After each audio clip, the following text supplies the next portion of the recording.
তো বন্ধুরা অবস্থা পুরাপুরি খারাপ। ইয়ার অবস্থা পুরা খারাপ। ইয়ার বাবা লড়বো নাই যে, বাট কোনো করার নেই। মা তোমার কি হয়েছে? জ্বর। তো বন্ধুরা আমাদের চারজনেরই অবস্থা পুরাপুরি খারাপ। তো হ্যালো বন্ধুরা, কেমন আছো তোমরা? আশা করি ভালো আছো। তো প্রতিদিনের মতন আজকেও নতুন একটা ব্লগ নিয়ে আসছি। তো তোমরা শুরু থেকে শেষ পর্যন্ত দেখো, স্কিপ করো না। তো বন্ধুরা আজকের ব্লগটা স্টার্ট করছি কিন্তু চাতরমহল থেকে। আর আজকে চাতরমহল আসার কারণ হচ্ছে আজকে ভিডিও বানার জন্য। আর আজকের লুকটা তোমাদেরকে দেখাচ্ছি, তোমরা দেখো। 1 2 3। তো বন্ধুরা দেখতে পাচ্ছ আজকের লুকটা হচ্ছে ধুতি প্লাস জামা প্লাস মাথায় পাগড়ি। মাথায় পাগড়িটা তো আমার কমন বটে। তো যাই হোক, আজকে ইনস্টাগ্রামের ভিডিও বানাবার জন্য চলে আসি অনেক দিন পর। প্রায় মোটামুটি 6 মাস হয়ে গেল মনে হয় আমি ইনস্টাগ্রামে এই লুকে ভিডিও দিই নাই। তো যাই হোক আজকে দিচ্ছি, কারণ মেন ব্যাপার হচ্ছে ইনস্টাগ্রামটা কিন্তু আমি অল্পও ধ্যান দিতে পারছি না। আর তোমাদের অনেক কমেন্ট এসেছে, দাদা ইনস্টাগ্রাম ভিডিও বানাইছো না, ইনস্টাগ্রাম ভিডিও বানাইছো না। আমি শুধু ব্লগিংয়েই করছি। আর মেন ব্যাপার হচ্ছে সময় পাওয়াটাও মুশকিল না বন্ধুরা। তো তার জন্যই একটু বুঝতেই পারছো।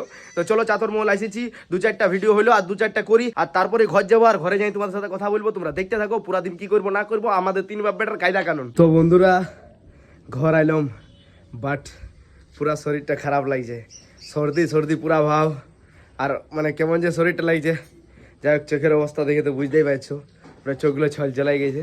চলো একটু রেস্ট নিতে হবে আর তারপরে কথা বলছি। তো বন্ধুরা অবস্থা পুরাপুরি খারাপ। এই যে খাবার দাবার খাইলাম আর দোকানে শিফট হইলাম। দোকানে শিফট না হইলেও অসুবিধা, কারণ বাবা ফুচকা বানাইছে আর ভাইকেও রেস্ট নিয়ে ভিডিও বানাতে হবে।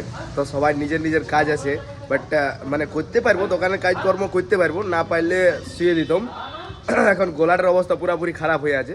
তো চলো এখন আপাতত দোকানে শিফট হয়ে গেছি, দোকানদারি করি ভালো করে, আর তারপরে তোমার সাথে কথা বলবো সময়ে সময়ে, আর ভিডিও ক্লিপ দেখাবো, চিন্তা নেই, ব্লগ বানাতেই থাকবো। ঠিক আছে, আজ ক্রিয়েটিভিটি সেরকম দিতে পারবো নাই, বাট চেষ্টা করবো।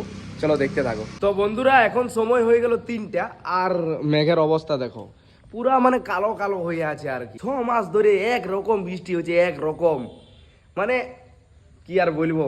আমার বাবা বলছে আমার বাপ দাদুরাও কোনোদিন দেখে নাই এরকম আবহাওয়া। দাদু এরকম দেখিছো তোমরা? এরকম মানে জীবনে যে এত বড় হইলে মানে বুড়াই গেলে আর কি, এরকম দেখিছো মেঘ কোনোদিন না বলো? তো বন্ধুরা এই যে দাদুও বলছে দেখি নাই। তো চলো দেখতে থাকো তোমরা। তো বন্ধুরা আমি দোকানে শিফট হয়ে গেলাম। তো জিতের বাবুকে ছাড়াই দিয়েছি, পুরা লড়াই গেছে একদম। তো বেটা বেটা হ্যাঁ বলে তুই তাহলে যা শুয়ে পড়ে যা, বাদ দিচ্ছে হ্যাঁ, বাদ দিচ্ছে তো বন্ধুরা একদমই লড়াই গেছে। তো বন্ধুরা লড়বড়াই গেছি, আর বাবাও লড়বড়াইছে, বাট কোনো করার নেই, দোকানদারি তো করতে হবে। আরে ইয়ারও অবস্থা পুরা খারাপ। সবাই আজ স্যাক স্যাক স্যাক হয়ে গেছে। মায়েকেও দেখছেন। মা তোমার কি হয়েছে? জ্বর। তো বন্ধুরা আমাদের চারজনেরই অবস্থা পুরাপুরি খারাপ। তো যাই হোক ভাই আর বাবা দোকানে ভালো রকম করে দাঁড়াইতে পারছে, তাও অবস্থা খারাপ হলেও কোনো করার নেই বন্ধুরা, দোকানে তো দাঁড়াইতেই হবে, আমাদের দোকানটা নিয়ে সব কিছু না, আর তার সাথে সাথে ভিডিও করতে হবে। তো চলো এখন আপাতত রেস্ট নিয়ে তারপরে যদি পারি তো ভিডিওটা কন্টিনিউ করি, আর না হলে ভালো করে সেই লেভেলে রেস্ট নিতে হবে। তো চলো তোমরা দেখতে থাকো। তো বন্ধুরা দেখতে পাচ্ছ চারিদিকে অন্ধকার আর অন্ধকার, আর ওইখানে দেখো কে বসে আছে। তো বন্ধুরা এই কেমন রে, এই কি করছি রে? চোর ভাই। তো বন্ধুরা ব্যাপারটা কি তোমাদের অল্প ক্লিয়ার বলে দিই। আমি আর দাদা আসছিলি হাঁটতে, হ্যাঁ আমার অল্প শরীরটা মোটামুটি ঠিক আছে, আর দাদা পুরো একদম ল্যাক প্যাকাই গিয়েছে, ল্যাক প্যাকাই। তো বলি চ ঘর যাবি না? যাবো যাবো। তো বন্ধুরা এখন আপাতত হাঁটতে আসে, হাঁটতেই পাচ্ছি না। তো যাই হোক যখন আসিছি তখন বাড়ি তো ফিরে যাইতে হবে। আর ভাই বলছে দেখ একটু ব্লগটা ইন্টারেস্টিং করে দিছি।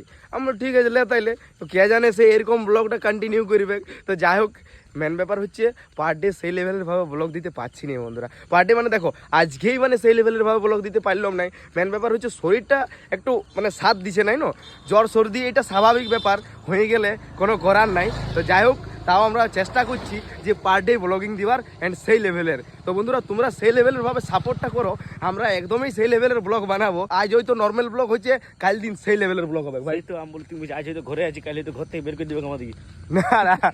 তো বন্ধুরা চলো এই হচ্ছে ব্যাপার, শরীরটা তো একদমই পুরাপুরি লড়বড়াই গেছে, এরপর যাই নিয়ে রেস্ট নিব। তো বন্ধুরা এখন সময় হয়ে গেল মোটামুটি 1:55, আর ঘুম হয়েছে না ভালো করে। বাট ভিডিওটা এডিট করলাম, এখন দেখছি যে 4 মিনিট কিছু সেকেন্ড হয়েছে। বাট আমার ভিডিও সর্বনিম্ন আমি 5 মিনিটের ওপরেই করি। তো বলি একটু কন্টিনিউ করে দিই শুয়ে শুয়ে, অবস্থা পুরা খারাপ। কালকে জানি নাই ভিডিও বানাইতে পারবো কি নাই, বাট চেষ্টা হারাবো নাই। তোমরা খালি ভালোবাসাটা হারাও না, সাপোর্টটা সেই লেভেলের করো, তবেই সেই লেভেলের ভাবে ব্লগ বানাবার চেষ্টা করব। দেখা যাক, সকালটা তো হোক, তারপরে কি হয়েছে না হয়েছে দেখবো। সকালে আবার ভোরে উঠে চান টান করতে হবে, তারপরেই দেখি ঠিক হয়ে যাব। কারণ জ্বর সর্দিটা এমন কোনো বড় ব্যাপার নয়, এটা ঠিক হয়ে যায় 2-3 দিনের মধ্যেই। 2 দিন তো অলরেডি হয়ে গেল, বাট ঘুম হয়েছে নাই। যাই হোক, শরীর খারাপ তো মানুষ জীবনে হবে, কি হইতেই থাকবে, তার মাধ্যমে ভিডিও বানাইতে হবে কোনো রকম করে। ভিডিও না বানাইলে কি করে চলবে? যেমন খিদা লাগলে খাবার না খেলে কি করে চলবে, গাড়িতে তেল না ভরলে গাড়ি কি করে চলবে, নাকি বলো?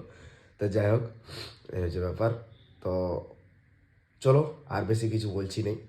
যদি ব্লগটা ভালো লাগে তো লাইক কমেন্ট একটু শেয়ার করতে ভুলো না, কারণ তোমাদের একটা লাইক, একটা কমেন্ট, একটা শেয়ারে আমার মোটিভেটটা সেই লেভেলের হাই হয়ে যাবে, চিন্তা নেই। তো চলো, আর বেশি কিছু বলছি নেই, আজকের মতন বাই।